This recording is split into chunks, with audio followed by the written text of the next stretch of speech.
Mobile. ನಮಸ್ಕಾರ ವೀಕ್ಷಕರೇ, ನೀವು ನೋಡ್ತಾ ಇದ್ದೀರಾ ಸಿಮ್ ಶೋ ಇನ್ ಮೊಬೈಲ್ ಅರ್ಪಿಸುವ ಮೊಬೈಲ್ ಟಾಕೀಸ್. ನಾನಿದ್ದೀನಿ ನಿಮ್ಮ ಜೊತೆ, ನಿಮ್ಮ ಪ್ರೀತಿಯ ಮಾನಸ. ನಿಮಗೆಲ್ಲ ಕುತೂಹಲ ಇರ್ಬೋದಲ್ವಾ, ಇವತ್ತು ಯಾರಪ್ಪ ನಮ್ಮ ಅತಿಥಿ ಅಂತ. ಇವರು ಕುಣಿತಾ ಕುಣಿತಾ ನಿಮ್ಮನ್ನ ಎಲ್ಲರನ್ನು ಕುಣಿಸ್ತವ್ರು.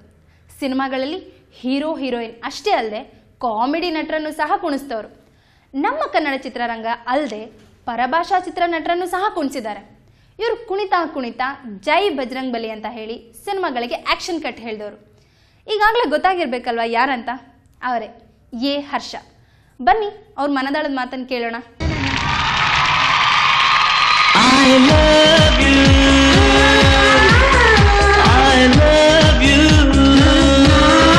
ಅನಿಸುತ್ತಿದೆ ಯಾಕೋ ಎಂದು ನೀನೇನೆ ನನ್ನವಳೆಂದು ಮಾಯದ ಲೋಕದಿಂದ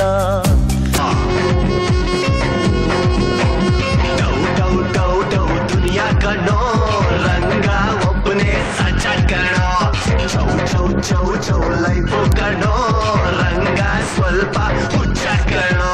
ನೋ ಪ್ರಾಬ್ಲಮ್, ನಿನ್ನ ಹೈಟ್ ಸ್ವಲ್ಪ ಜಾಸ್ತಿನೇ, ನೋ ಪ್ರಾಬ್ಲಮ್, ನಿನ್ನ ವೇಟಿಂಗ್ ಲಿಸ್ಟ್ ಅಲ್ಲಿ ನಾನಿದ್ರು, ನೋ ಪ್ರಾಬ್ಲಮ್. ಸರ್, ತಾವು ಕೊರಿಯೋಗ್ರಾಫರ್ ಆಗಿ ತುಂಬ ಹೆಸರು ಮಾಡಿದಂಥವ್ರು, ಮತ್ತು ನಿರ್ದೇಶನ ಮಾಡಬೇಕು ಅಂತ ಬಂದವರು. ಸರ್, ಈ ಬದಲಾವಣೆ ನಿಮ್ಮಲ್ಲೇ ಬಂದಿದ್ದ, ಹೇಗೆ ಇದೆಲ್ಲ ಆಯಿತು ಅಂತ? ಫಸ್ಟ್ ಆಫ್ ಆಲ್ ನಾನು ನಿಮಗೆ ಒಂದು ಹೇಳಬೇಕು ಅಂದರೆ, ನಾನು ಕೊರಿಯೋಗ್ರಾಫರ್ ಆಗ್ತೀನಿ ಅಂತ ನನಗೆ ಗೊತ್ತಿರಲಿಲ್ಲ. ಬರೀ ಏನು ಸ್ಟೇಜ್ ಡ್ಯಾನ್ಸ್ ಮಾಡ್ತಾ ಬರೀ ಏನು ಸ್ಟೇಜ್ ಕೊರಿಯೋಗ್ರಫಿ ಆಗಿ ಏನು ಮಾಡ್ತಿದ್ದೆ. ಇಟ್ ವಾಸ್ ಜಸ್ಟ್ ಫಾರ್ ಹಾಬಿಯಿಂದ ನೆಕ್ಸ್ಟ್ ಟರ್ನ್ ಇಂಟು ಪ್ರೊಫೆಷನ್. ಎಲ್ಲಿಂದ ಶುರುವಾಯಿತು? ಸುಮಾರು ಒಂದೇನು ನಾನು 9th ಸ್ಟ್ಯಾಂಡರ್ಡ್ ಇರ್ಬೇಕಾದ್ರೆ ಬೇರೆ ಬೇರೆ ಕಾಲೇಜಸ್ಗೆ ಹೋಗಿ ನಾನು ಆಗ್ಲೇ ಕೊರಿಯೋಗ್ರಫಿ ಮಾಡ್ತಿದ್ದೆ. ನಾನು ಅದು ಹೇಗೆ ಇಂಟ್ರೆಸ್ಟ್ ಹುಟ್ಟಿತು ಅಂತ ಸರ್? ಅದು ಡ್ಯಾನ್ಸ್ ನಾನು ಡಾನ್ಸ್ ಮನೆಯಲ್ಲಿ ಯಾರಾದರೂ ಹಿನ್ನೆಲೆ ಆ ಥರ ಏನಾದರೂ ಇತ್ತ? ಇಲ್ಲ ಸರ್, ಯಾರೂ ಇಲ್ಲ. ನಾನೇನು 3rd ಸ್ಟ್ಯಾಂಡರ್ಡಲ್ಲಿ ಇದ್ದಾಗೇ ಮನೆಯಲ್ಲಿ ಡಾನ್ಸ್ ಕ್ಲಾಸಸ್ಗೆಲ್ಲ ಹಾಕ್ತಿದ್ರು. ನನಗೆ ಹೇಳ್ಕೊಟ್ಟಂಥ ಗುರು ತುಂಬ ತುಂಬ ತುಂಬ ತುಂಬ ಚೆನ್ನಾಗಿ ಹೇಳ್ಕೊಟ್ಟಿದ್ರಾಗ. ಅಂದರೆ ಏನೋ ಫೌಂಡೇಶನ್ ನಮಗೆ ತುಂಬ ಸ್ಟ್ರಾಂಗ್ ಆಗಿತ್ತು. ಅಂದರೆ ಈಗಿರೋ ಜನ್ರೇಷನ್ ಫೌಂಡೇಶನ್ ಥರ ಅಲ್ಲ, ನಮಗಾಗ ತುಂಬ ಸ್ಟ್ರಿಕ್ಟ್ ಇರ್ತಿತ್ತು. ಮತ್ತು ಆಮೇಲೆ ಡಾನ್ಸ್ ಅನ್ನೋದೇ ಏನು ವಿತೌಟ್ ಮ್ಯೂಸಿಕ್ ಮಾಡಿಸ್ತಾ ಇದ್ದೆ ಹೆಚ್ಚು ಅವರು. ಇವತ್ತೆಲ್ಲನೂ ಡಾನ್ಸ್ ಕ್ಲಾಸ್ ಅಂದ ಕೂಡಲೇ ಹೋಗಿದ ತಕ್ಷಣ ಮ್ಯೂಸಿಕ್ ಹಾಕ್ಬಿಟ್ಟು ಡಾನ್ಸ್ ಹೇಳ್ಕೊಡ್ತಾರೆ. ಅವರು ಮ್ಯೂಸಿಕ್ ಇಲ್ಲದೆ ಡಾನ್ಸ್ ಹೇಳ್ಕೊಟ್ಟರು. ಅವರು ನಮಗೆ ಮ್ಯೂಸಿಕ್ ಇಲ್ಲದೆ ಸ್ಟೆಪ್ ಹೇಗೆ ಮಾಡಬೇಕು, ಮ್ಯೂಸಿಕ್ ಇಲ್ಲದೆ ರಿದಮ್ ಹೇಗೆ ಹಿಡಿಬೇಕು ಅಂತ ನಮಗೇನೋ ಅಲ್ಲಿ ಆವಾಗ ಹೇಳ್ಕೊಟ್ಟರು. ನನಗೆ ಸುಮಾರು ಒಂದು 3-4 ಇಯರ್ಸ್ ಬೇಸಿಕ್ಸೇ ಹೇಳ್ಕೊಟ್ರು. ಬರೀ ಏನೋ ಫೌಂಡೇಶನ್ನೇ ಇದೆ. ನಾವೆಲ್ಲನೂ ಒಂದು ಸಾಂಗ್ ಡಾನ್ಸ್ ಆಡಿದ್ದೇನೆ ಒಂದು 3 ಇಯರ್ಸ್ 4 ಇಯರ್ಸ್ ಆದಮೇಲೆ. ಸೊ ಅಲ್ಲಿ ತನಕ ಮ್ಯೂಸಿಕ್ಕೇ ಆಗ್ತಿಲ್ಲ, ಮ್ಯೂಸಿಕ್ಗೆ ಡಾನ್ಸ್ ಮಾಡೋಕ್ಕೆ ಬಿಡ್ತಿರ್ಲಿಲ್ಲ ಅವರು. ವಿತೌಟ್ ಮ್ಯೂಸಿಕ್ ಹೇಗೆ ಸರ್ ಅದು ಸಾಧ್ಯ? ಸರ್, ಅದು ಬಾಡಿಗೆ ಯಾವತ್ತೂ ರಿದಮ್ ಕೂತ್ಕೊಳ್ಬೇಕು ಸರ್. ಅವತ್ತು ನಿಮಗೆ ಮ್ಯೂಸಿಕ್ ಕೇಳಿ ಕೂತ್ಕೋಬಾರ್ದು, ನಿಮ್ದೇನೋ ಮೈಂಡಲ್ಲೇ ಸೆಟ್ ಆಗಬೇಕು. ಅಂದರೆ ನಿಮಗೆ ಮ್ಯೂಸಿಕ್ ಇಲ್ಲದೇನೂ ನಿಮ್ಗೊಂದು ಏನೋ ಒಂದು ಕಂಪೋಸಿಷನ್ ಬರಬೇಕು ಅಂದರೆ it has to be inside you.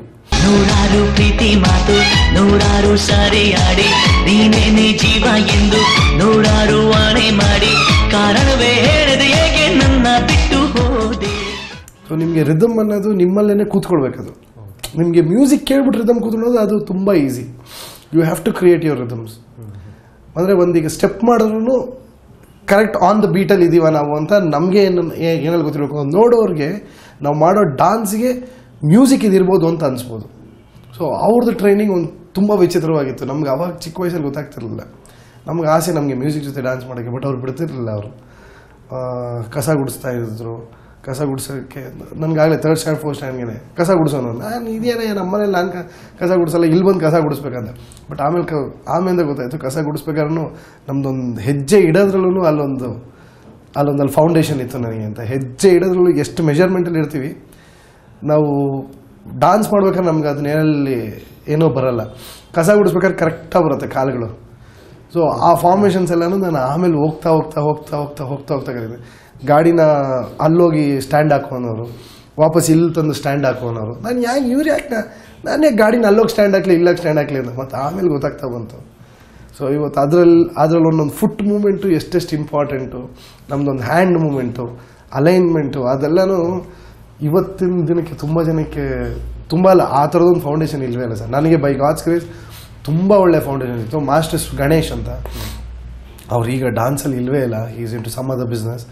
ಆವಾಗ ಡಾನ್ಸ್ ಕ್ಲಾಸಸ್ ನಡೆಸ್ತಾರೆ, ಸುಮಾರು ಒಂದು 6-7 ಜನ ಇದ್ವಿ ಅಷ್ಟೇ. ಓಕೆ ಸರ್, ಇದೇನು ಶಾಸ್ತ್ರೀಯವಾಗಿ ಕಲಿತ್ರಾ ಹೇಗೆ? ಸರ್ ಇದು ಶಾಸ್ತ್ರೀಯವಾಗಿ ಅನ್ನೋಕ್ಕೆ ಕ್ಲಾಸಿಕಲ್ ಅಲ್ಲ ಇದು. This was a free style dance. So free style ಡಾನ್ಸ್ನ ಅವರು ಯೋಚನೆ ಮಾಡ್ತಿದ್ದು ಹೀಗೆ, ಏನು ನನಗೆ ಹೇಳ್ಕೊಟ್ಟಂಥ ಗುರುಗಳು ಅವರು ಅದನ್ನು ಯೋಚನೆ ಮಾಡ್ತಾ ಇದ್ದು ಬೇರೆ ರೀತಿ ಯೋಚನೆ ಮಾಡ್ತಿದ್ರು. ಸೊ ಆ ಬೇರೆ ರೀತಿ ಯೋಚನೆ ಇವತ್ತಿಲ್ಲಿದ್ದೀನಿ ನಾನು. ಅಂದರೆ ಇವತ್ತೀಗ ಮಧ್ಯರಾತ್ರಿ ಎದ್ಬಿಟ್ಟು ಏನೋ ಮಧ್ಯರಾತ್ರಿ ಯಾವ್ದಾದ್ರು ಒಂದು ಬಾಡಿ ವೇವ್ ಕೇಳಿದ್ರೆ ಟಕ್ಕನ್ನು ಮಾಡ್ಬಿಡ್ತೀವಿ. ಅದಕ್ಕೇನು ಬಾಡಿ ಏನೋ ಹೀಟಪ್ ಆಗಬೇಕು, ವಾರ್ಮ್ ಅಪ್ ಮಾಡಬೇಕು, ಎಕ್ಸಸೈಸ್ ಮಾಡಬೇಕು. ಅವಾಗಲೇ ಎಲ್ಲ ಹೀಟಪ್ ಮಾಡಿಬಿಟ್ಬಿಟ್ಟಿದ್ದಾರೆ. ಸೊ ಹಾಗಾಗಿ dance is inside us. So ಹಾಗಾಗಿ ಮಾಡ್ತಾ ಮಾಡ್ತಾ ಕೊರಿಯೋಗ್ರಫಿ ಯಾರೂ ಹೇಳ್ಕೊಡ್ಲಿಲ್ಲ. ಅವ್ರು ನಾನು ಮಾಡಿಸಿದಂಥ ಫೌಂಡೇಶನ್ನೇ ವಿತೌಟ್ ಮ್ಯೂಸಿಕ್ಕು ಕಂಪೋಸಿಂಗ್. ನಾನು ಎಷ್ಟೊಂದು ಸರಿ ಏನು ಮ್ಯೂಸಿಕ್ ಹೇಳಿದ್ರೆ ಏನೇನೋ ಸ್ಟೆಪ್ಸ್ ಮಾಡಿ ಇಟ್ಕೊಂಡಿರ್ತೀನಿ ನಾನು. ಸೊ ಹಾಗಾಗಿ ಐ ಹ್ಯಾವ್ ಟು ಥ್ಯಾಂಕ್ ನಮ್ಮ ಇವನ ಗುರುಗಳನ್ನ, ಗಣೇಶ್ ಅವ್ರನ್ನ. ಮತ್ತು ಇನ್ನೊಂದು ಏನಂದರೆ, ಈಗ ಪ್ರತಿಯೊಬ್ಬ ಹೀರೋಗೂ ಅವ್ರದೇ ಆದಂಥ ಒಂದು ಬಾಡಿ ಲ್ಯಾಂಗ್ವೇಜ್ ಇರುತ್ತೆ. ಅದನ್ನು ನೀವು ಹೇಗೆ ಸರ್ ಸ್ಟಡಿ ಮಾಡ್ತೀರಾ? ಈಗ ಹೇಗೆ ಸ್ಟಡಿ ಅಲ್ಲ, ನಾನೊಬ್ಬ ಕೊರಿಯೋಗ್ರಾಫರ್ ಆಗಿ ಮುಂಚೆ ಈಗ ಇಲ್ಲಿ ಫಾರ್ ಎಕ್ಸಾಂಪಲ್ ಈಗ ಏನು ನೀವು ಈಗ ಬಂದು ನನ್ನ ಹತ್ರ ಮಾತಾಡ್ತೀರ, ನಾನು ನಿಮ್ಮ ಹತ್ರ ಮಾತಾಡ್ದಂಗೆ ನಿಮ್ಮ ಬಾಡಿ ಲ್ಯಾಂಗ್ವೇಜೇ ಫಸ್ಟ್ ನಾನು ಅಬ್ಸರ್ವ್ ಮಾಡೋದು. ಅಂದರೆ ನೋಯಿಂಗ್ಲಿ ಅವ್ರು ಅನ್ನೋಯಿಂಗ್ಲಿ ಬೈ ಡಿಫಾಲ್ಟ್ ನಾನು ನಿಮ್ನ ಅಬ್ಸರ್ವ್ ಮಾಡ್ತಾ ಇರ್ತೀನಿ. ಬಾಡಿ ಲ್ಯಾಂಗ್ವೇಜು ನಿಮ್ದೇನು ಬಾಡಿ ಲ್ಯಾಂಗ್ವೇಜ್ ಹೇಗಿದೆ, ಪ್ಲಸ್ ಆಗುತ್ತಾ ಮೈನಸ್ ಆಗುತ್ತಾ, ನಿಮ್ದೇನು ಕೂತ್ಕೊಳ್ಳೋ ಸ್ಟೈಲ್ ಹೇಗಿದೆ, ಮಾತಾಡೋ ಸ್ಟೈಲ್ ಹೇಗಿದೆ, ನಡ್ಕೊಂಬರೋ ಸ್ಟೈಲ್ ಹೇಗಿದೆ. ನಾ ಅದ್ರ ಮೇಲೆ ಒಬ್ಬರ ಹತ್ರ ಮಾತಾಡ್ತಾನೆ ಅವ್ರ ಜೊತೆ ಪಳಗ್ತಾನೆ ಗೊತ್ತಾಗತ್ತೆ ನನಗೆ. ಅಂದರೆ ಇವ್ರಿಗೆ ಎಲ್ಲಿ ತನಕ ಪುಷ್ ಮಾಡ್ಬೋದು, ಎಲ್ಲಿ ತನಕ ಪುಷ್ ಮಾಡಬಾರ್ದು ಅಂತ. ಇನ್ನೊಂದು, ನಾನು ಯಾವತ್ತೂ ಆರ್ಟಿಸ್ಟ್ ಪುಷ್ ಮಾಡಲ್ಲ ಸರ್. ಬಿಕಾಸ್ ನನಗೇನು ಅನ್ಸುತ್ತೆ, ಸ್ಕ್ರೀನಲ್ಲಿ ಕಾಂಪಿಟೇಷನ್ ನಡೆಸ್ತಾ ಇಲ್ಲ ನಾವು ಅಂತ ಅನ್ಸುತ್ತೆ. ಆರ್ಟಿಸ್ಟ್ಗಳನ್ನ ಪ್ರೆಷರ್ ಹಾಕಿ ತುಂಬ ಪುಷ್ ಮಾಡಿ ಅವ್ರಿಗೆ ಆಗದೇ ಇರೋದನ್ನ ಮಾಡಿಸೋದು ಅದು ನಾನು ಯಾವತ್ತಿಲ್ಲ ಸರ್. ನನ್ನ ಸ್ಟೈಲ್ ಏನು ಅಂದರೆ, ಯಾಕಂದರೆ ನಾವು ತುಂಬ ಡಾನ್ಸ್ ಆಡ್ತಾ ಬಂದ್ಬಿಟ್ಟಿದ್ದೀವಿ, ಸಿಕ್ಕಾಪಟ್ಟೆ ಡಾನ್ಸ್ ಮಾಡ್ತಾ ಬಂದ್ವಿ. So what I feel is, ಜನ ಡಾನ್ಸ್ ನೋಡಿದ್ರೆ ನಾವು ಮಾಡಬೇಕಪ್ಪ ಅದನ್ನು ತುಂಬ ಈಸಿಯಾಗಿ ಹತ್ತಿರ ಆಗಬೇಕು ಆಡಿಯನ್ಸ್ಗೆ. ಅಂದರೆ ಜನಕ್ಕೆ ಡಾನ್ಸ್ ನೋಡೋ ಅಯ್ಯೋ ತುಂಬ ಕಾಂಪ್ಲಿಕೇಟೆಡ್ ಇದು ಅಂತ ಅನಿಸ್ಬಾರ್ದು. Because dance is a very very simple thing, very very simple. ಅದನ್ನು ಜನ ತುಂಬ ಕಾಂಪ್ಲಿಕೇಟೆಡ್ ಆಗಿ ತೊಗೊಂಡ್ರೆ ಕಾಂಪ್ಲಿಕೇಟೆಡ್, ಸಿಂಪಲ್ ಆಗಿ ತೊಗೊಂಡ್ರೆ ಸಿಂಪಲ್. ಸೊ ನಾನು ಆ ಬೇಸಿಸ್ ಮೇಲೆ ಪ್ರತಿಯೊಂದು ಹೀರೋಯಿನ್ಗೂ ಪುಷ್ ಮಾಡ್ತೀನಿ ನಾನು.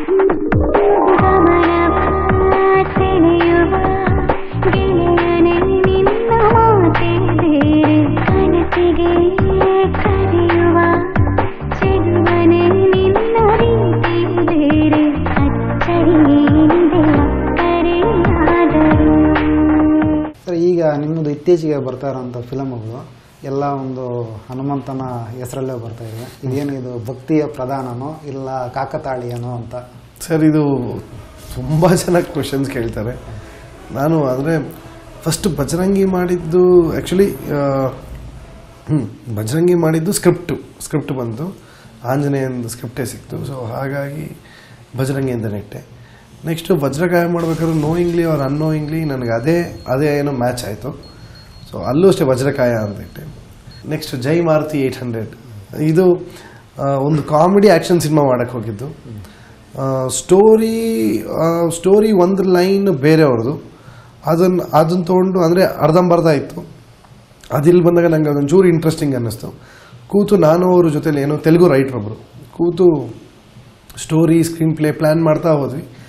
ಅದರಲ್ಲಿ ಕ್ಲೈಮ್ಯಾಕ್ಸಲ್ಲಿ ಆಲ್ರೆಡಿ ಆಂಜನೇಯದ್ದು ಏನು ಪವರ್ ಆಗಲಿ ಇದಾಗಲಿ ಇತ್ತು. ಮತ್ತು ಆಮೇಲೆ ಅದನ್ನಾಗಲಿ ಇಲ್ಲಿಂದ ಲಿಂಕ್ ಅಲ್ಲಿಂದ ಲಿಂಕ್ ಅಂತ ಬಂದಾಗ it become A main character. ನಾವು ಅದನ್ನು ಬೇಡ ಅಂದರೆ ಬೇಡ ಅದು ಬೇಡ ಬೇರೆ ಮಾಡೋಣ ಅಂತ ಹೋದ್ರೂ ಅದೇ ಬಂತು ಸರ್. ಸೊ ನಿಮಗೆ ಪಿಕ್ಚರಲ್ಲಿ ಗೊತ್ತಾಗುತ್ತೆ ಎಷ್ಟು ಇಂಪಾರ್ಟೆಂಟ್ ಆಗುತ್ತೆ ಅದು. ಜೈ ಮಾರುತಿ 800 ಅನ್ನೋದು ನಿಮ್ಗೊಂದು ಇಂಟ್ರೋಲ್ ಟೈಮಿಗೆ ಗೊತ್ತಾಗುತ್ತೆ, ಓ ಇದ್ದ ಪಿಕ್ಚರು ಅಂತ. ಸುಮಾರು ಜನ ಮಾರುತಿ 800 ಅಂದರೆ ಕಾರ್ ಬರುತ್ತೆ ಅಂತ ಅಂದ್ಕೊಂಡಿದ್ದಾರೆ. ನಾ ಈಗೇನು ಹೇಳಲ್ಲ, ಇಂಟ್ರೋಲಲ್ಲಿ ಎಕ್ಸಾಕ್ಟ್ ಇಂಟ್ರೋವಲ್ ಅಂತ ಬಂದಾಗ ಅವ್ರಿಗೆ ಗೊತ್ತಾಗುತ್ತೆ ವಾಟ್ ಈಸ್ ಜೈ ಮಾರುತಿ 800 ಅಂತ. ಸೊ ಹಾಗಾಗಿ ಮತ್ತು ಆಮೇಲೆ ನಾನೇನು ಆಂಜನೇಯನ ಹೆಸರು ಬೇಕು ಅಂತ ಇಡ್ತಾ ಇಲ್ಲ, ಅದು ತಾನಾಗಿ ತಾನು ಬಂದಿಗೆ ಇಡೋದು. ಈಗ ಮೋಸ್ಟ್ ಆಫ್ಲಿ ನೆಕ್ಸ್ಟ್ ನಾನು ಮಾಡೋ ಫಿಲ್ಮ್ಗೆ ಏನೋ ಬೇರೆ ಹೆಸರು ಇಡ್ತಾ ಇದೀನಿ, ಬಟ್ ಆದರೆ ದೇವ್ರ ಹೆಸರು ಇಡ್ತಾ ಇದೀನಿ, ಬಟ್ ಬೇರೆ ಹೆಸರಲ್ಲಿ ಇಡ್ತಾ ಇದೀನಿ. ಆಂಜನೇಯ ಹೆಸರು ಇಲ್ಲ. ಬರೀ ದೇವ್ರ ಹೆಸರು ನಾನು ನಿಮ್ಗೆ ಹೇಳ್ತೀನಿ, ಸದ್ಯದಲ್ಲೇ ಹೇಳ್ತೀನಿ. ಫಸ್ಟ್ ಇದ್ರ ಮೇಲೆ ಕಾನ್ಸಂಟ್ರೇಟ್ ಮಾಡ್ತಾ ಇದೀನಿ. ಮಾರುತಿ 800 ಮುಗಿದ್ಮೇಲೆ, ಜೈ ಮಾರುತಿ 800 ಮುಗಿದ್ಮೇಲೆ ಸದ್ಯದಲ್ಲೇ ಅನೌನ್ಸ್ಮೆಂಟ್ ಮಾಡ್ತೀನಿ. ಕೇಸರಿ ನಂದನ ತೇಜ ಪ್ರತಾಪ ಮಹಾಜಗವಂದನ ರಾಮದೂತ ಅತುಲಿತ ಬಲಧಾಮ ಅಂಜನಿ ಪುತ್ರ ಪವನ ಸುತ ನಾಮ ಜಯ ಹನುಮಾನ್ ಜಯ ಹನುಮಾನ್ भूत पिशाच निकट नहीं आवे महावीर जब नाम सुनावे संकट से हनुमान छुड़ावे जन्म जन्म के दुख बिसरावे. ಸರ್, ಈಗ ಜೈ ಮಾರುತಿ 800 ಮೂವಿ ವಿಚಾರಕ್ಕೆ ಬಂದಾಗ ಒಬ್ಬ ಒಳ್ಳೆ ಕಾಮಿಡಿ ನಟ, ಸಾಕಷ್ಟು ಸ್ಟಾರ್ ಕ್ಯಾಸ್ಟ್ ಎಲ್ಲ ಇದೆ, ಏನೆಲ್ಲ ವಿಶೇಷಗಳಿದೆ ಅಂತ ಹೇಳಕ್ಕೆ ಇಷ್ಟ. ಸರ್, ಜೈ ಮಾರುತಿ 800 ಸಿನಿಮಾಲಿ ಆಡಿಯನ್ಸ್ ಏನು ಎಕ್ಸ್ಪೆಕ್ಟ್ ಮಾಡೋದು ಅಂದರೆ lot of comedy, action and ಸ್ವಲ್ಪ ಮಟ್ಟಿಗೆ ಎಮೋಷನ್. ಸ್ವಲ್ಪ ಮಟ್ಟಿಗೆ, ನಾನು ತುಂಬ ಜಾಸ್ತಿ ಅಂತ ಹೇಳಲ್ಲ. ಅಂದರೆ ವಜ್ರಕಾಯಲ್ಲಿ ಜಾಸ್ತಿ ಎಮೋಷನ್ ಮೇಲೆ ವರ್ಕ್ ಮಾಡಿದ್ವಿ. ಇದರಲ್ಲಿ ಅಷ್ಟೊಂದೇನಿಲ್ಲ. ಎಂಟರ್ಟೈನ್ ಮಾಡ್ತೀವಿ ಸರ್ ಆಡಿಯನ್ಸ್ನ. ಮತ್ತು ಆಮೇಲೆ ಎಸ್ಪೆಷಲಿ ಮಕ್ಕಳನ್ನ ಕ್ಯಾಪ್ಚರ್ ಮಾಡೋಕ್ಕೆ ಪ್ಲ್ಯಾನ್ ಸರ್. ಅಂದರೆ ಮಕ್ಕಳಿಗೆ ಜಾಸ್ತಿ ಇಷ್ಟ ಆಗೋ ರೀತಿ ಹಾಡುಗಳನ್ನ ಕಾನ್ಸೆಪ್ಟ್ ಮಾಡ್ತೀವಿ. ಮತ್ತು ಆಮೇಲೆ ಶರಣ್ ಅವ್ರು ಹಾಕಿರೋಂಥ ಗೆಟಪ್ಸ್ ಮಕ್ಕಳಿಗೆ ಇಷ್ಟ ಆಗುತ್ತೆ ಅಂತ ಅಂದ್ಕೊಳ್ತೀನಿ. ಆಮೇಲೆ ಫಿಲ್ಮಲ್ಲಿ ಕಾಮಿಡಿ ಆರ್ಟಿಸ್ಟು ಸಾಕಷ್ಟು ಜನ ಇದ್ದಾರೆ. ಶರಣ್ ಅವರೇ ಮೇಯ್ನ್ ಕಾಮಿಡಿ ಆರ್ಟಿಸ್ಟ್. ಅದಾದಮೇಲೆ ಜಹಾಂಗೀರ್ ಇದ್ದಾರೆ, ಅರುಣ್ ಸಾಗರ್ ಇದ್ದಾರೆ, ಮತ್ತು ಆಮೇಲೆ ಕುರಿ ಪ್ರತಾಪ್, ಸಾಧು ಕೋಕಿಲ, ಮೈಕೋ ನಾಗರಾಜ್ ಅವರು ಯಾವಾಗಲೂ ಆ್ಯಕ್ಷನ್ ಆ್ಯಂಡ್ ವಿಲನ್ ಆಗಿ ಕಾಣಿಸ್ಕೊಳೋರು ಎಕ್ಸ್ಟ್ರಾರ್ಡಿನರಿ ಕಾಮಿಡಿಯಾಗಿ ಮಾಡಿದ್ದಾರೆ. ಆ್ಯಂಡ್ ಶುಭಾ ಪುಂಜ ಹೀರೋಯಿನ್ನೇ ಒಂದು ಮೇಜರ್ ಕಾಮಿಡಿ ರೋಲಲ್ಲಿ ಕಾಮಿಡಿಗೆ ಸಾಕಷ್ಟು ಬರ್ತಿದೆ ಫಿಲಮಲ್ಲಿ. ನಾನು ನಿಮ್ಗೆ ಹೇಳ್ದಂಗೆ action comedy film. And Sharan ಅವರು ಒಬ್ಬ ಕಾಮಿಡಿ ಆರ್ಟಿಸ್ಟು ಫಸ್ಟ್ ಟೈಮ್ 6 ಪ್ಯಾಕ್ಸಲ್ಲಿ ಬರೋದನ್ನ ನೋಡ್ತಾರೆ. ಹ್ಯೂಜ್ ಪರ್ಸ್ನಾಲಿಟಿ ಇಟ್ಕೊಂಡು ಒಂದು it will B A surprise package. ಜನ ದುಡ್ಡು ಕೊಟ್ಟವ್ರಿಗೆ ಮೋಸ ಆಗಲ್ಲ ಅಂತ ಅಂದ್ಕೊಳ್ತೀನಿ. 6 ಪ್ಯಾಕ್ ಅಂತ ಏನು ಹೇಳಿದ್ರು ಶರಣ್ ಅವರಿಗೆ. ಈ ಬಜರಂಗಿ ಫಿಲಮಲ್ಲಿ ಶಿವಣ್ಣ ಅವರಿಗೆ 6 ಪ್ಯಾಕ್ ತುಂಬ ಎಕ್ಸ್ಪೆಕ್ಟ್ ಮಾಡಿದ್ವಿ. ಲಾಸ್ಟಲ್ಲಿ ಒಂದು ಸೀನಲ್ಲಿ 6 ಪ್ಯಾಕಲ್ಲಿ ತೋರಿಸ್ಕೊಂಡು ಇದು ಮಾಡಿ, ಇದರಲ್ಲಿ ಯಾವ ಥರ ತೋರಿಸ್ತಾ ಇದ್ದೀರಾ ಸರ್? ಇದು 6 ಪ್ಯಾಕ್ ಅನ್ನೋದು ನಾವು ಪ್ಲ್ಯಾನೇ ಮಾಡಿರಲಿಲ್ಲ. ಅಂದರೆ ಸುಮಾರು ಜನಕ್ಕೆ ಏನಾಗಿದೆ ಅಂದರೆ, ಹರ್ಷ ಈಗ ಮಾಡೋ ಪಿಕ್ಚರ್ ಅಂದರೆ ಹೀರೋಗಳು 6 ಪ್ಯಾಕ್ ಇರಬೇಕು, ತೋರಿಸ್ಬೇಕು ಅಂತ. ಅದರಲ್ಲಿ ಖಂಡಿತವಾಗ್ಲೂ ಇಲ್ಲ. ಆ ಬಜರಂಗಿಲಿ ಬೇಕಿತ್ತು ನನಗೆ. ಸೊ ಅದಾಯಿತು. ವಜ್ರಕಾಯಲ್ಲಿ ಮಾಡಲಿಲ್ಲ ನಾವು ಅದನ್ನು. ಈ ಸ್ಕ್ರಿಪ್ಟಲ್ಲಿ ಮಾಡ್ತಾ ಒಂದು ಎಕ್ಸ್ಟ್ರಾರ್ಡಿನರಿ ಕ್ಲೈಮ್ಯಾಕ್ಸ್ ಮಾಡಬೇಕು ಅಂತ ಡಿಸೈಡ್ ಮಾಡಿದ್ವಿ, ಆ್ಯಕ್ಷನ್ ಮಾಡಬೇಕು ಅಂತ. ಶರಣ್ ಅವ್ರ ಹತ್ರ ಡಿಸ್ಕಸ್ ಮಾಡೋಕ್ಕಾರೆ he was already in the process.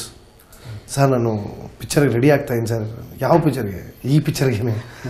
ನಾನು ಇನ್ನೂ ಕ್ಲೈಮ್ಯಾಕ್ಸೇ ಬರ್ತಿಲ್ಲ ಅಂದರೆ, ಇಲ್ಲ ಸರ್ ರೆಡಿ ಆಗ್ತಾಯಿದ್ದೀನಿ, ನನಗೆ ನೀವಿದ್ದೀರ ಅಂದರೆ ಹಂಗೇನು ರೆಡಿ ಆಗ್ತಾಯಿ ಅಂತ. ಪಾಪ ಸುಮಾರು ತಿಂಗಳು ಏನು ಸ್ಯಾಕ್ರಿಫೈಸ್ ಮಾಡಿದ್ರು ಅವರು. ಬುಲೆಟ್ ಬಸ್ಸಿಯ ಮಾಡಬೇಕಾದ್ರೆ ಬುಲೆಟ್ ಬಸ್ಸಿಯಾಗೆ ಟೈಮಲ್ಲೇ ಕಾನ್ಸಂಟ್ರೇಷನ್ ಫುಲ್ ಇದ್ರ ಮೇಲೆ ಇತ್ತು. ಎಕ್ಸಸೈಸ್ ಅಂದೇನು body wise, personality wise Maruti 800ಗೆ ರೆಡಿ ಆಗಬೇಕು ಅಂತ. ಅದು ಸ್ಟೋರಿ ಆ ಥರ ಇದೆಯಾ ಹೇಗೆ ಅಂತ ಸರ್? 6 ಪ್ಯಾಕ್ ಬಯಸತ್ತಾ ಸ್ಟೋರಿ? ಸರ್, ಒಬ್ಬ ಏನು ಅಜಾನುಬಾಹುನ ಹೊಡಿಬೇಕು ಅಂದರೆ ಇವನಲ್ಲಿರೋ ಶಕ್ತಿ ಅದೊಂದು ಸ್ಕ್ರಿಪ್ಟಲ್ಲಿ ತೊಗೊಂಡೋಗ್ತೀನಿ sir. But it is a pure commercial. ನೀವು ಅದನ್ನ ಲಾಜಿಕ್ ಹುಡ್ಕೊಂಡು ಹೋದ್ರೆ ಅದು ನಿಮ್ಗೆ ಯಾವತ್ತೂ ಸಿಕ್ಕಲ್ಲ. It is a pure commercial. ನಾನು ಮುಂಚೆನೇ ಹೇಳಿದೆ, ನಾನು ಕಮರ್ಷಿಯಲ್ ಮೇಕರ್. ತುಂಬ ಮೆಸೇಜಸ್ ಕೊಡಲ್ಲ ನಾನು. ತುಂಬ ಈ ಲಾಜಿಕ್ಕು ಇದನ್ನೆಲ್ಲನಿಲ್ಲ. ನಂದೇನು ಮ್ಯಾಜಿಕ್ ಅಷ್ಟೇ. ಅಂದರೆ ಬನ್ನಿ, ದುಡ್ಡು ಕೊಡಿ, ಎಂಟರ್ಟೈನ್, ನಗಿ, ವಿಸಿಲ್ ಹೊಡಿರಿ.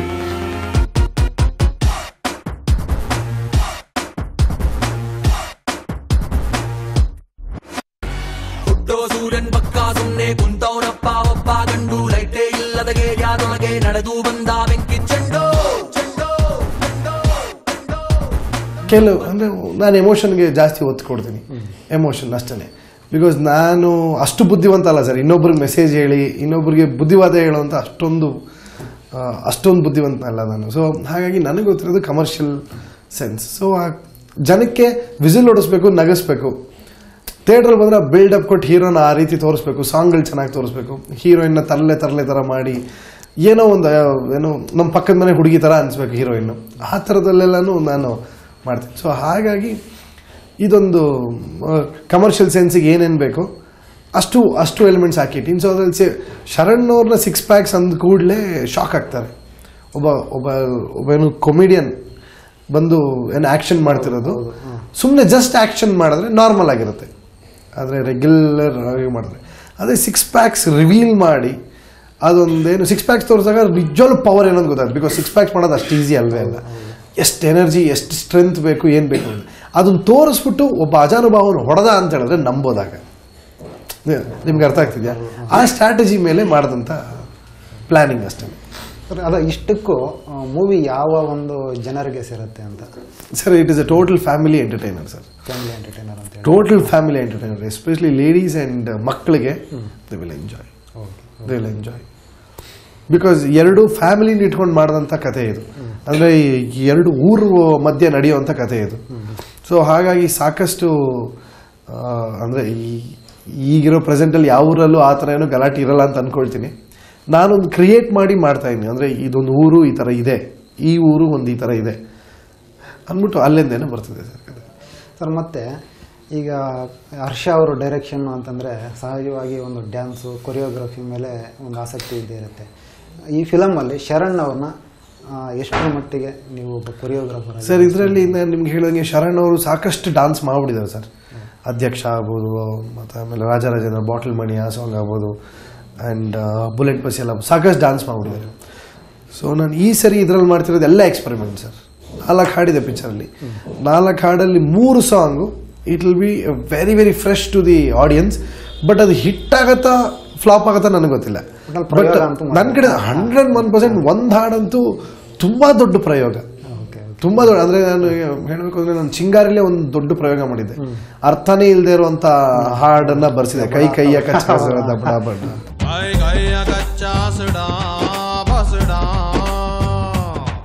ಬಡ ಕೆಟ್ಟ ಬಟ್ಟಯ ಬುಡ ತಬುಡ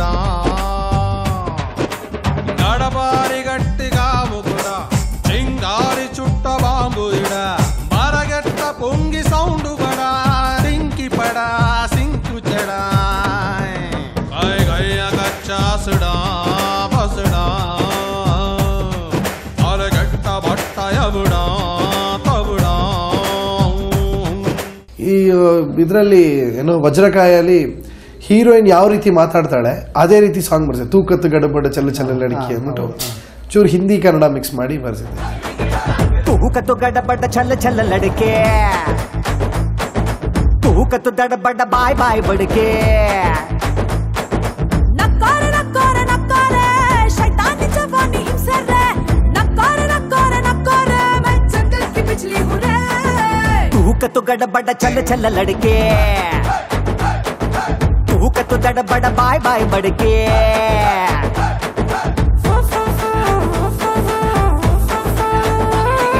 ಈಗಿನ್ನ ಒಂದು ಮಾಡ್ತಾ ಇದ್ದೀನಿ, ಇದು total different. I am sure ಮಕ್ಕಳು ಎಂಜಾಯ್ ಮಾಡೋದು ಸರ್. ನಾನು ಫಸ್ಟ್ ಏನೇ ಮಾಡಿದ್ರು ಮಕ್ಳಿಗೆ ಮಾಡೋದು ಸರ್ ನಾನು. ಬಿಕಾಸ್ ನನಗೆ ಮಕ್ಕಳಂದ್ರೆ ತುಂಬ ಇಷ್ಟ ನನಗೆ. ಸೊ ನನಗೆ ಅವ್ರನ್ನ ಎಂಟರ್ಟೈನ್ ಮಾಡಬೇಕು ಅನ್ನೋದು ನನಗೆ ತುಂಬ ಇಷ್ಟ. ಅಂದರೆ ಅವ್ರು ಹೇಗೊಂದು ಕಾಮಿಡಿ ಚಾನೆಲ್ನ ಪೋಗೋ ಚಾನಲ್ ಆಗಲಿ ಏನಾಗಲಿ ಬಂದ ಕೂಡಲೇ ಫಸ್ಟ್ ಆಗೋದವರು. ಈಗ ಮನೆಯಲ್ಲಿ ಸೀರಿಯಲ್ ನೋಡ್ತಿರ್ಲಿ ಯಾವುದೇ ನೋಡ್ತಿರ್ಲಿ, ಮಕ್ಕಳು ಬಂದರೆ ಫಸ್ಟ್ ಕಾರ್ಟೂನ್ ಆಗ್ತಾರೆ. ನನಗೆ ನನ್ನ ಸಿನಿಮಾ ಆ ಥರ ಆಗಬೇಕು ಅಂತ ಸರ್. ಮಕ್ಕಳು ಇಷ್ಟಪಡ್ಬೇಕಂತ ನನಗೆ ಬಜರಂಗಿಲ್ ಡಿಸಪಾಯಿಂಟ್ ಆಗಿದ್ದು ಅದೇ. ನಾನೇನೋ ಸಿನಿಮಾ ಮಾಡಿದ್ದೆ ಅದು ನಮ್ಮ ಮಕ್ಕಳಿಗೋಸ್ಕರ, ಕ್ಯಾರೆಕ್ಟರ್ಗಳು ಬರ್ಸಿದ್ದು, ಸಾಕಷ್ಟು ಏನೇನೋ ಪ್ರಯೋಗಗಳು ಮಾಡಿದೆ. ಬಟ್ ಆ್ಯಕ್ಷನ್ ಜಾಸ್ತಿ ಇತ್ತು ಅಂದ್ಬಿಟ್ಟು ಎ ಸರ್ಟಿಫಿಕೇಟ್ ಕೊಟ್ಬಿಟ್ರು. ಸೊ ಅಲ್ಲಿ ಮಕ್ಳಿಗೆ ರೀಚ್ ಮಾಡೋಕ್ಕಾಗಲಿಲ್ಲ. ನಾನು ಅದನ್ನು ಕಾಮಿಕ್ ಥರ ಒಂದೊಂದು ಕ್ಯಾರೆಕ್ಟ್ರೂ, ಒಬ್ಬ ಮಂತ್ರವಾದಿ, ಒಬ್ಬ ರಾಣ ಅನ್ನೋ ಕ್ಯಾರೆಕ್ಟ್ರು, ಬಜರಂಗಿ ಅನ್ನೋ ಕ್ಯಾರೆಕ್ಟ್ರು, ಅದೆಲ್ಲ ಕಾಮಿಕಲ್ ಫೀಲಲ್ಲಿ ನಾನು ಫ್ಯಾಂಟಸಿ ಫೀಲಲ್ಲಿ ಮಾಡಿದ್ದು. ಕೃಷ್ಣ ಅನ್ನೋ ಒಂದೇನು ಕ್ಯಾರೆಕ್ಟ್ರು, ದೇವರಿದೆ ಅದು. ಬಟ್ ಅದು ಎಲ್ಲಿ ಮಕ್ಳಿಗೆ ರೀಚ್ ಆಗಲ್ಲ ಅಲ್ಲಿ ನಾನು ತುಂಬ ಡಿಸಪಾಯಿಂಟ್ ಆಗಿದೆ. ಸೊ ಅದಕ್ಕೆ ಆ್ಯಕ್ಷನ್ ಅನ್ನೋದು ಕಟ್ ಡೌನ್ ಮಾಡೋಕ್ಕೆ ಶುರು ಮಾಡಿದೆ. Because I want to first reach the kids. ಮಕ್ಕಳಿಗೆ ನನಗೆ ಅಂದರೆ ಮಕ್ಕಳಿಗೇನು ಮೆಸೇಜು ನೀವು ಹೀಗಿರ್ಬೇಕು ಹಾಗಿರ್ಬೇಕು ಅಂತ ಹೇಳಲ್ಲ. ನಾನು ಮಕ್ಕಳಿಗೆ ಮತ್ತು ಆಮೇಲೆ ಲೇಡೀಸ್ಗೆ I just want to entertain.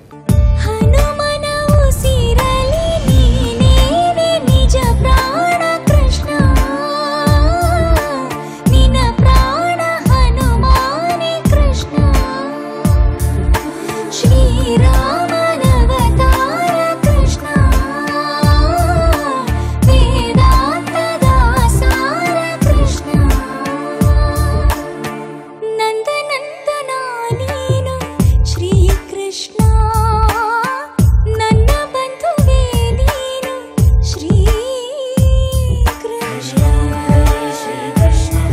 ಇನ್ನು ಬೇರೆ ಏನಾದರೂ ಹೊಸದಾಗಿ ಈ ಕೊರಿಯೋಗ್ರಫಿಗೆ ಏನಾದರೂ ಇದೆಯಾ ಸರ್? ಹೌದು ಸರ್, ಖಂಡಿತವಾಗ್ಲೂ ಕೊಡ್ತೇನೆ. ಬಟ್ ನಾನು ಈಗ ಇಂಟರ್ವ್ಯೂಲಿ ಹೇಳ್ಬಿಟ್ರೆ ತಪ್ಪಾಗುತ್ತೆ. ಅದನ್ನು ಬಿಕಾಸ್ ಯಾಕಂದರೆ ಪ್ರಯೋಗಗಳು ಶುರು ಆಗಿವೆ, ಇನ್ನೂ ಅಷ್ಟೇ ಮುಗಿದಿಲ್ಲ. ಸೊ ಮುಗಿದ ಕೂಡಲೇ ಅದನ್ನ ಔಟ್ಪುಟ್ ನೋಡ್ಬಿಟ್ಟು ಆಮೇಲಿಂದ ಹೇಳ್ತೀನಿ ಸರ್. ಈಗ ಕೊನೆಯದಾಗಿ ತೆಲುಗು ಅಲ್ಲಿ ಬೆಂಗಾಲ್ ಟೈಗರ್ಗೂ ಕೊರಿಯೋಗ್ರಫಿ ಮಾಡ್ತಾ ಇದ್ದೀರಾ, ಹೇಗಿದೆ ಸರ್ ಆ ಅನುಭವಗಳು? ಸರ್, ತೆಲುಗುಲಿ ನಂದು ಫಸ್ಟ್ ಇಂಟ್ರಡಕ್ಷನ್. ಸುಮಾರು ಇದು ಫಸ್ಟ್ ಮೂವಿನಾ ತೆಲುಗುಲಿ ಫಸ್ಟ್ ಮೂವಿ. ಅದು ರವಿತೇಜ್ ಅವರು ಅಂತ ಒಂದೇನೋ ದೊಡ್ಡ ಸಿನಿಮಾ ಮಾಡಿದ್ರು. ಒಟ್ಟು ಅಲ್ಲಿ 3 ಹಾಡು ಮಾಡಿದೆ. ಅಲ್ಲಿ ಬರೀ ಫಸ್ಟ್ ನನಗಾಗಿದೆ 1 ಹಾಡು ಆಗಿತ್ತು. ನಾನು ಅವ್ರಿಗೆ 1 ಹಾಡು ಮಾಡಿಕೊಟ್ಟಿದ್ದನ್ನ ನೋಡಿ ಇನ್ನು ಮಿಕ್ಕಿದ 2 ಹಾಡನ್ನು ನನಗೆ ಕೊಟ್ಟರು. ಚೆನ್ನಾಗಾಯ್ತು. ತುಂಬ ದೊಡ್ಡ industry. Working is total different from Kannada to Telugu. Because ಅವರಲ್ಲಿರೋಂಥ ಬಜೆಟ್ಟು, ಅವರಲ್ಲಿರೋಂಥ ಟೈಮ್ ಈಸ್ ಟೂ ಮಚ್. ಅವ್ರು ನನಗೆ 5 ದಿನ ಕೊಟ್ಟಿದ್ದ ಸಾಂಗ್ನ 4 ದಿನದಲ್ಲಿ ಮುಗಿಸ್ಕೊಟ್ಟೆ ಅವ್ರಿಗೆ, ಇಂಟ್ರಡಕ್ಷನ್ ಸಾಂಗ್ನ. ಅಂದರೆ ನಮ್ಮ ಸ್ಪೀಡ್ ಬೇರೆ ಸರ್ ಅಲ್ಲಿ. ಅಂದರೆ ಅವ್ರದ್ದು ಸಿನಿಮಾಗಳೆಲ್ಲ 32 ಕೋಟಿ 35 ಕೋಟಿ, ನಮ್ಮ ಸಿನಿಮಾಗಳು 5 ಕೋಟಿ 6 ಕೋಟಿ. ಸೊ ನಮ್ಗೆ ಈ ಥರ ಮಾಡೋ ಅಭ್ಯಾಸ. ನನಗೆ ಅಲ್ಲಿ ಹೋದಾಗ ಇಟ್ ವಾಸ್ ಟೂ ಮಚ್ ಅನಿಸ್ತು. ಬಟ್ ಅದು ಸಿಕ್ಕಿದ್ರೆ ಇನ್ನೂ ವಂಡರ್ಸ್ ಮಾಡ್ಬೋದು ಅಂತ ನನಗೆ ಅನ್ನಿಸ್ತು ಸರ್. ಅವ್ರಿಗೆ ಸಿಕ್ಕೋ ಬಜೆಟ್ ನಮಗೆ ಸಿಕ್ಕಿದ್ರೆ I am sure we can make wonders. ನಾನು ಅಂತಲ್ಲ ಸರ್, ಕನ್ನಡದಲ್ಲಿರೋ ಡೈರೆಕ್ಟರ್ಸು, ಸ್ಟೋರಿ ರೈಟರ್ಸು 101% ಎಕ್ಸ್ಟ್ರಾನರಿ ಮಾಡ್ಬೋದು. ಬಟ್ ಅನ್ಫಾರ್ಚುನೇಟ್ಲಿ ನಮ್ಮ ಮಾರ್ಕೆಟ್ ಅಷ್ಟಿಲ್ಲ. ನಮ್ಮ ಮಾರ್ಕೆಟ್ ಇರೋದೇ ಎಷ್ಟು, ನಾವು ಇಷ್ಟರಲ್ಲೇ ಅವ್ರ ಜೊತೆ ಕಾಂಪೀಟ್ ಮಾಡೋಕ್ಕೆ ಟ್ರೈ ಮಾಡ್ತಾ ಇದ್ದೀವಿ. ಅವರು ಸುಮಾರು ಜನ ನನ್ನ ಜೊತೆ ಏನಲ್ಲಿ ಮಾತಾಡೋದು, ಆ ತೆಲುಗು ಸಿನಿಮಾ ಹೇಗಿತ್ತು ಗೊತ್ತಾ, ಆ ತಮಿಳು ಸಿನಿಮಾ ಹೇಗಿತ್ತು ಗೊತ್ತಾ ಅಂತ. ಶೋರ್ ಒಪ್ಕೋತೀನಿ. ಬಟ್ ಆದರೆ ಅವ್ರಿಗಿರೋ ಮಾರ್ಕೆಟ್ ಇದೇನು ರೀಚ್ ಏನು, ನಮಗಿರೋ ಮಾರ್ಕೆಟ್ ರೀಚ್ ಏನು. ಅವರಲ್ಲಿ ಖರ್ಚು ಮಾಡೋಷ್ಟು ಲ್ಯಾವಿಶ್ ಆಗಿ ತೋರಿಸೋಷ್ಟು ಸೆಟ್ಸನ್ನು ನಾವು ನಮ್ಮದು 4 ಹಾಡು ಮಾಡಿರ್ತೀವಿ. ಅವರಲ್ಲಿ ಖರ್ಚು ಮಾಡೋ 1 ಹಾಡಕ್ಕೆ ಖರ್ಚು ಮಾಡೋದನ್ನ ನಾವಿಲ್ಲಿ 4 ಹಾಡಕ್ಕೆ ಖರ್ಚು ಮಾಡಿರ್ತೀವಿ. ಸೊ ಅದರಲ್ಲಿ ಕ್ವಾಲಿಟಿ ಕೊಡಬೇಕು ಅಂದರೆ ನಮ್ಮಲ್ಲಿರೋ ಕೊರಿಯೋಗ್ರಾಫರ್ಸ್ಗೆ ತುಂಬ ಚಾಲೆಂಜಿಂಗ್. ಇದೇ ಸುಮಾರು ಒಂದು 10 ವರ್ಷದ ಕೆಳಗೆ ಇಲ್ಲಿ ಬರೀ ಬಾಂಬೆ ಆ್ಯಂಡ್ ತಮಿಳ್ ಕೊರಿಯೋಗ್ರಾಫರ್ಸೇ ಇದ್ದಿದ್ದು.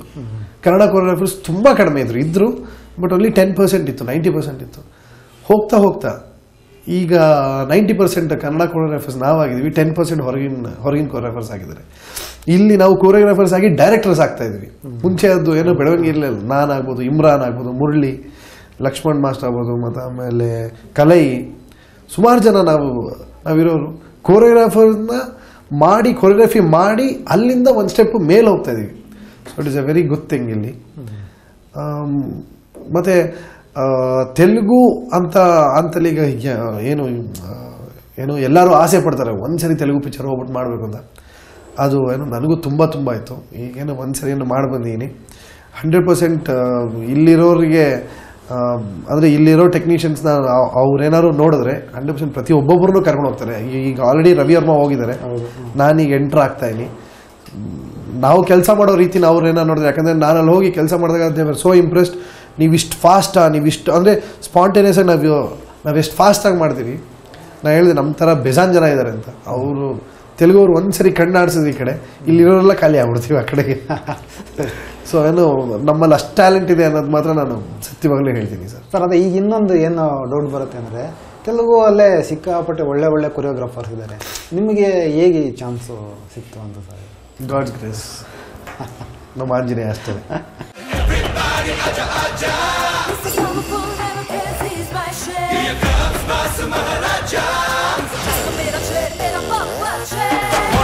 సెపరేట్ లాంగ్వేజ్ ఉందిరో, బొమ్మకే మస్తు మాసు మైలేజ్ ఉందిరో, ఆ పంచులోన పవర్ఫుల్ పంచ ఉందిరో.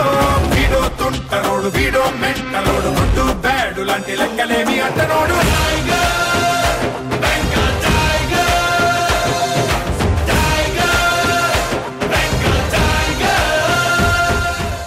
ಸರ್, ಚಿತ್ರದಲ್ಲಿ ಶ್ರುತಿ ಹರಿಹರನ್ ಹಾಗೂ ಶುಭಾ ಪುಂಜ ಇಬ್ಬರು ಹೀರೋಯಿನ್ ಇದ್ದಾರೆ. ಏನು ಸರ್ ಇದರ ಒಂದು ವಿಶೇಷ? ಸರ್, ಫಸ್ಟು ಸ್ಕ್ರಿಪ್ಟ್ ಡಿಮ್ಯಾಂಡ್ ಮಾಡಿತು ಸರ್ ಇಬ್ಬರು ಹೀರೋಯಿನ್ಸ್ ಬರೋಕ್ಕೆ. ಬಿಕಾಸ್ 2 ಮನೆತನದಲ್ಲಿ ನಡೆಯೋದು, 2 ಊರಿನಲ್ಲಿ ನಡೆಯೋದು. ಸೊ ಹಾಗಾಗಿ 2 ಹೀರೋಯಿನ್ಸ್ ಸ್ಕ್ರಿಪ್ಟಲ್ಲೇ ಡಿಮ್ಯಾಂಡ್ ಬಂತು. ಒಂದು ಹುಡುಗಿ ತುಂಬ ಲವಬಲ್ ಹುಡುಗಿ, ಇನ್ನೊಂದು ಹುಡುಗಿ ತುಂಬ ತರಲೆ ಹುಡುಗಿ. ಯೂಶಲಾಗಿ ನನ್ನ ಸಿನಿಮಾಸಲ್ಲಿ ನೀವೇನು ನೋಡ್ತಾ ಬಂದರೆ ಹೀರೋಯಿನ್ಸ್ನ ನಾನು ಸುಮ್ಮನೆ ಜಸ್ಟ್ ಬಂದ್ಲು ಹೋದ್ಲು ಅಂತ ನಾನೇನು ಇಡೋದೇ ಇಲ್ಲ ಸರ್. ಹೀರೋಯಿನ್ ಬಂದರೆ ಅದಕ್ಕೊಂದೇನು ಬಿಲ್ಡಪ್ ಥರ ಇರುತ್ತೆ. ಹೀರೋಯಿನ್ ಬಂದರೆ ಅದಕ್ಕೊಂದು ಏನೋ ಒಂದು ಕ್ಯಾರೆಕ್ಟರೈಸೇಷನ್ ಕೊಟ್ಟಿರ್ತೀನಿ. ಸೊ ಹಾಗಾಗಿ ಮತ್ತು ಆಮೇಲೆ ಕಮರ್ಷಿಯಲ್ ಸಿನಿಮಾ ಆದ್ದರಿಂದ 2 ಹೀರೋಯಿನ್ಸ್ ಇಟ್ಕೊಂಡು ಮಾಡಿದಷ್ಟು ಎಂಟರ್ಟೈನ್ಮೆಂಟ್ ಜಾಸ್ತಿ. ನನ್ನಲ್ಲಿರೋ ಕ್ಯಾರೆಕ್ಟರ್ಸ್ನ ಡಿವೈಡ್ ಮಾಡ್ಕೋಬೋದು. ನಾನು ಒಂದು ಹೀರೋಯಿನ್ಗೆ ಬೇರೆ ಕ್ಯಾರೆಕ್ಟರ್ ಕೊಟ್ಟು ಇನ್ನೊಂದು ಹೀರೋಯಿನ್ಗೆ ಬೇರೆ ಕ್ಯಾರೆಕ್ಟರ್ ಕೊಡ್ಬೋದು. ಸೊ ಹಾಗೆ ಮತ್ತು ಆಮೇಲೆ ಒಂದೇ ಹೀರೋಯಿನ್ ಇಟ್ಟಾಗ ಅದರಲ್ಲಿ ಸಾಕಷ್ಟು ನನಗೆ ಪರ್ಫಾರ್ಮೆನ್ಸ್ ನನಗೆ ಏನೇನು ಆಡಿಯನ್ಸಿಗೆ ತೋರಿಸ್ಬೇಕು ಅಂತ ಅನ್ಕೋತೀನಿ ಸ್ಕ್ರಿಪ್ಟಲ್ಲಿ, ಅದಷ್ಟಾಗಲ್ಲ. ಸೊ ಅಲ್ಲೇನೇ ಡಿವೈಡ್ ಮಾಡೋಕ್ಕೆ ಈಸಿ ಆಗುತ್ತೆ. And also script demanded for 2 heroines, ಹಾಗಾಗಿ 2 ಹೀರೋಯಿನ್ಸ್. ಸರ್ ಮತ್ತು ಈಗ ಸಿನಿಮಾ ಯಾವಾಗ ರಿಲೀಸು, ಏನು ಪ್ಲಾನ್ ಹಾಕ್ಕೊಂಡಿದ್ದೀರಾ ಸರ್? ಸಿನಿಮಾದು ರಿಲೀಸು ನಾವೀಗ ಸದ್ಯದಲ್ಲಿ ಫೆಬ್ರವರಿ ಅಂತ ಅಂದ್ಕೊಂಡಿದ್ದೀವಿ. ಹೋಗ್ತಾ ಇರೋ ಸ್ಪೀಡ್ ಆ್ಯಂಡ್ ಪ್ರೋಸೆಸ್ ಪ್ರಕಾರ ಸಿನಿಮಾ ಯಾವತ್ತು ಏನು ಅಷ್ಟೇ ಹೇಳೋಕ್ಕಲ್ಲ ಸರ್. ಫೆಬ್ರವರಿ ಅನ್ಕೋತೀವಿ, ಏಪ್ರಿಲ್ ಹೋದ್ರೂ ಹೊರಟೋಗುತ್ತೆ. So it all depends. ನೋಡಿ, ಈಗ ಮಳೆ ಬಂದು ಒಂದಷ್ಟು ದಿನ ಶೂಟಿಂಗೇ ಆಗಿಲ್ಲ, 15 ಸುಮಾರು ಒಂದು 10-12 ದಿನ ಜಸ್ಟ್ ಬರೀ ಸ್ಕ್ರಿಪ್ಟ್ ವರ್ಕಲ್ಲಿ ಕೂತಿದ್ವಿ. ಸೊ ಆ ಥರ ಮತ್ತಿರ್ಗ ಆಗೋಯ್ತು ಅಂದರೆ, ಇಲ್ಲ ಬೇರೆ ಏನೋ ಪ್ರಾಬ್ಲಮ್ ಆಯಿತು ಹೇಳೋಕ್ಕಲ್ಲ. ಬಟ್ ಈಗ ಹೋಗ್ತಾ ಇರೋ ಪ್ರೆಸೆಂಟ್ ಸ್ಪೀಡ್ ಪ್ರಕಾರ ನೋಡಿದ್ರೆ ಫೆಬ್ರವರಿ ವಿಲ್ ಬಿ. ಸರ್, ಇದು ಓವರ್ಸೀಸ್ ರಿಲೀಸು ಆ ಥರ ಪ್ಲಾನ್ ಹಾಕಿದ್ದೀರಾ? ಖಂಡಿತವಲ್ಲೂ. ಏನು ಜಯಣ್ಣ ಅವರು ಡಿಸ್ಟ್ರಿಬ್ಯೂಟರ್ ಅಂದರೆ ಅವರೊಂದು ಏನೋ ಒಂದು ಮಾಡ್ತಾರೆ. ಪ್ಲಾನಿಂಗ್ ಏನು ನಡೀತಾನೆ ಇದೆ ಸರ್. ಓವರಾಲ್ ಎಷ್ಟು ಥಿಯೇಟ್ರ್ ಅಂದ್ಕೊಂಡಿದ್ದೀರಾ ಸರ್? ಅದು ನಾಟ್ ಎಟ್ ಡಿಸೈಡೆಡ್ ಸರ್. ಅದು ಐ ಥಿಂಕ್ ಇವಾಗಲೇ ಡಿಸೈಡ್ ಮಾಡೋದು ತುಂಬ it will B too early ಅನ್ಸುತ್ತೆ. ಸಿನಿಮಾ ಮುಗಿತಾ ಜಯಣ್ಣ ನಂಬರ್ 1 ಡಿಸ್ಟ್ರಿಬ್ಯೂಟರ್ ಅವರು ಅದನ್ನು ಡಿಸೈಡ್ ಮಾಡ್ತಾರೆ. ನಾನು ಸಿನಿಮಾ ಮಾಡಿ ಅವ್ರು ಕೈ ಕೊಡೋದು ಅಷ್ಟೇ. ಇನ್ನು ಮಿಕ್ಕಿದ್ದು publicity and releasing he is the best.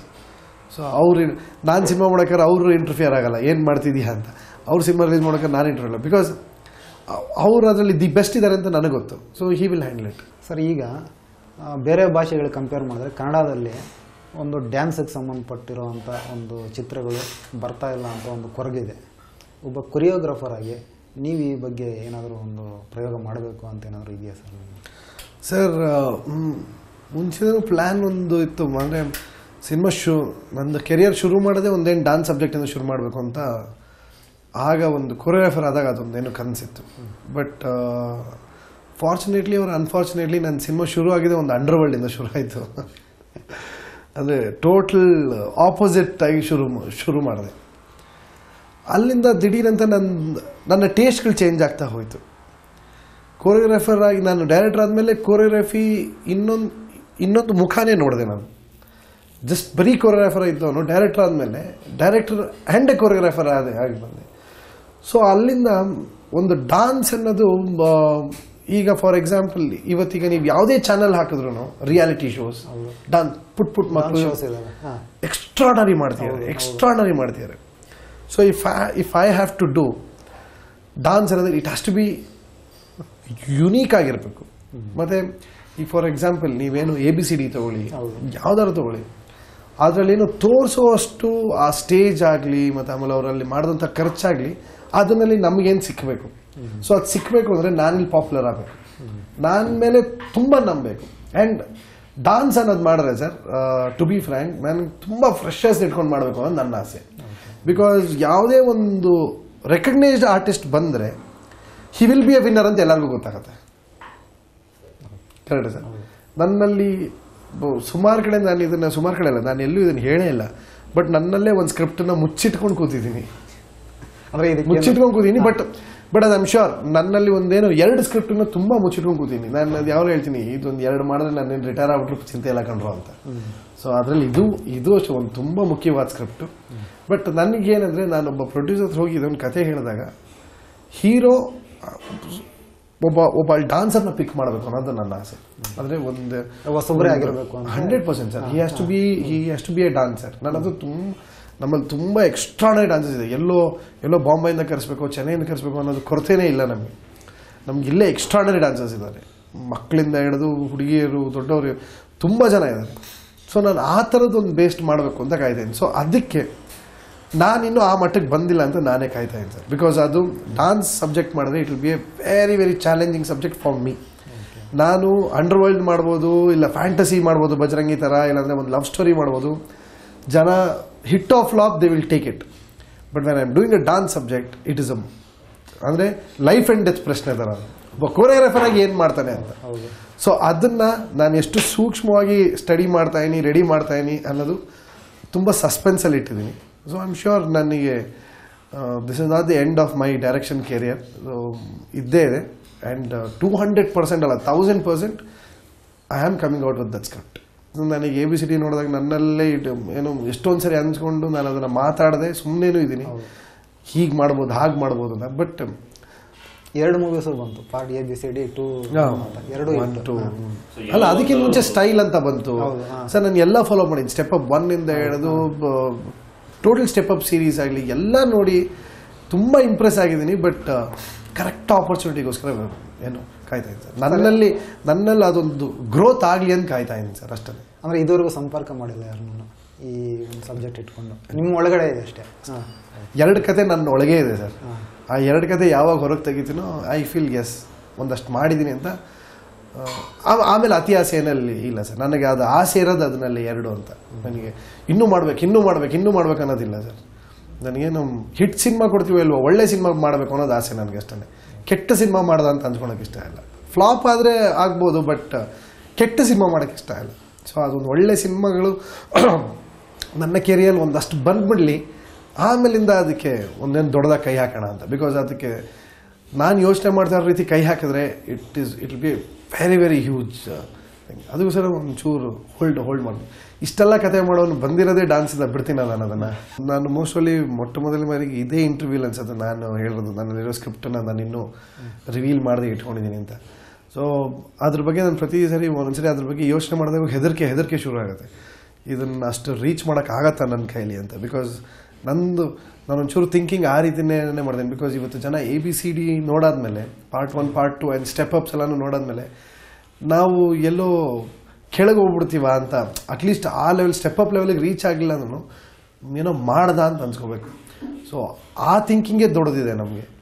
So ಅದಕ್ಕೆ ನಂಗೆ ಇನ್ನೂ ಅಷ್ಟು ಒಂಚೂರು ಏನೋ ಟೈಮ್ ಬೇಕು. ಬಟ್ 200 ನನಗೆ ಹೇಳಿದ 1000% ಬಂದೇ ಬರ್ತೀನಿ. ನಿಮ್ಮ ಮೈಂಡಲ್ಲಿ ಯಾರಾದರೂ ಇದ್ದಾರಾ ಸರ್, ಕಲಾವಿದ ಆ ಥರ ಏನಾದರೂ? ನಾನು ಫಸ್ಟ್ ಸ್ಕ್ರಿಪ್ಟ್ ಸರ್, ನನ್ನ ಹೀರೋ ಸ್ಕ್ರಿಪ್ಟ್. ಆ ಸ್ಕ್ರಿಪ್ಟಿಗೆ ಆಮೇಲಿಂದ ಏನು ಫಸ್ಟ್ ಹೀರೋ ಬರ್ತಾನೆ. ಫಸ್ಟ್ ಸ್ಕ್ರಿಪ್ಟಿಗೋಸ್ಕರ ಕಾಯ್ತಾ ಇದ್ದೀನಿ ನಾನು. Okay sir. ಸ್ಕ್ರಿಪ್ಟ್ ಕಂಪ್ಲೀಟ್ ಆದಾಗ ನಾನೇ ತುಂಬ ಖುಷಿಯಿಂದ ಹೇಳ್ಕೊತೀನಿ, ಬರ್ತಾ ಇದೀನಿ ಡಾನ್ಸ್ ಸಬ್ಜೆಕ್ಟ್ ಒಂದೇನು ಮಾಡ್ತಾ ಇದ್ದೀನಿ ಅಂತ. Thank you sir. Thank you sir. Thank you. ಕರೆದಾಗ ಎದುರಿಗೆ ಬರುವೆ, ಬಯಸೋರ ಮನಸ್ಸಲ್ಲಿ ಇರುವೆ, ವರ ನೀಡೋ ಪುರುಷೋತ್ತಮ ಕೃಷ್ಣ. 16,000 ಮಡದಿ ಕೇಳುವೆ ನೀ ಮನೆ ವರದಿ, ನನಗೊಂದು ಇದೆ ಭಿನ್ನಹ ಕೃಷ್ಣ. ಬಾರ ವೇಣುನಾದ ಸ್ವರಗಳ ಹರಿಸು, ಪ್ರಾಣದೇವ ಆಂಜನೇಯ ಬಯಕೆಯ ತಿಳಿಸು, ಹನುಮನ ಉಸಿರಲಿ ನೀನೇ ನಿಜ ಪ್ರಾಣ ಕೃಷ್ಣ, ನಿನ್ನ ಪ್ರಾಣ ಹನುಮಾನೇ ಕೃಷ್ಣ. ಶ್ರೀರಾಮನವತಾರ ಕೃಷ್ಣ. ಕೇಳಿದ್ರಲ್ಲ ವೀಕ್ಷಕರೇ, ಹರ್ಷ ಅವ್ರ ಮನದಾಳದ ಮಾತನ್ನು. ಅವ್ರ ಚಿತ್ರರಂಗದ ಬದುಕು ಎಷ್ಟು ಸೊಗಸಾಗಿತ್ತಲ್ವಾ. ಆ ಬಜರಂಗಬಲಿ ಅವ್ರಿಗೆ ಸಾಕಷ್ಟು ಯಶಸ್ಸನ್ನು ತರಲಿ ಅಂತ ಹೇಳ್ತಾ ಈ ಸಂಚಿಕೆಯನ್ನು ಇಲ್ಲಿಗೆ ಮುಗಿಸ್ತಾ ಇದ್ದೀನಿ. ಮತ್ತೊಂದು ಸಂಚಿಕೆಯಲ್ಲಿ ಮತ್ತೊಬ್ಬ ಅತಿಥಿ ಜೊತೆ ಬರ್ತೀನಿ. ನಮಸ್ಕಾರ.